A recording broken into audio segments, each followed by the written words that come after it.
Hey everyone, in this video I'll be showing you how to easily beat the second Guillotina fight in Mewgenics. The team that I went with was a Ranger, Necromancer, Tank, and Cleric. This gives us a ton of sustain so that we can take out this boss. Now, for the first part, we're just going to be focusing on the head. The body will move around and jump around, but as long as we can try to stay near the head and just attack it, we're going to be in a good place.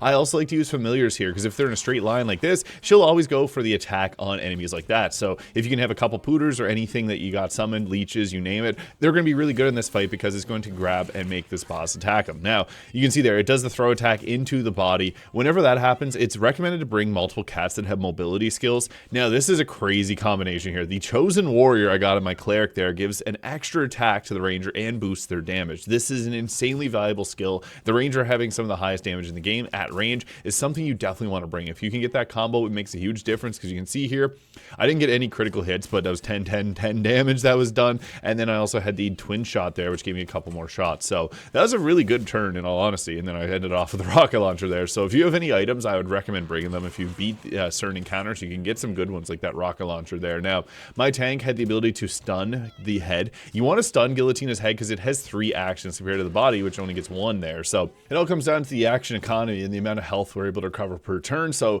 that's why I like to bring a Cleric and a Necromancer for the healing aspect, but also familiars are super useful there because they will end up making it so that Guillotina ends up attacking them most times. Giga Drain on the Necromancer, again, just being so useful. So the amount of sustain that you can bring to this fight matters. Fire was really dumb for me to bring there, unfortunately, but it will end up damaging you likely more than it ends up damaging Guillotina, because the 1 damage per turn is not really that good. The open wounds there on my Cleric was crazy. That's how we got the massive damage off that deals more damage the lower the enemy's health is, and since this boss has a huge amount of health, that move was really good in this fight. So I got really lucky with some of the skills that I brought to here being very synergetic in this fight, but it's a battle of sustain. The damage that output it can do is not crazy high as long as you're staying away from the body here. The body can stun you. Just trying to stick and keep everyone away from being in a straight line. That'll be the best option, and hope that your summons go into a straight line there. And for the last part, they're going to knock down the garbage there. That's why the Ranger is so useful, because you can attack from range. Same thing with the Necromancer there.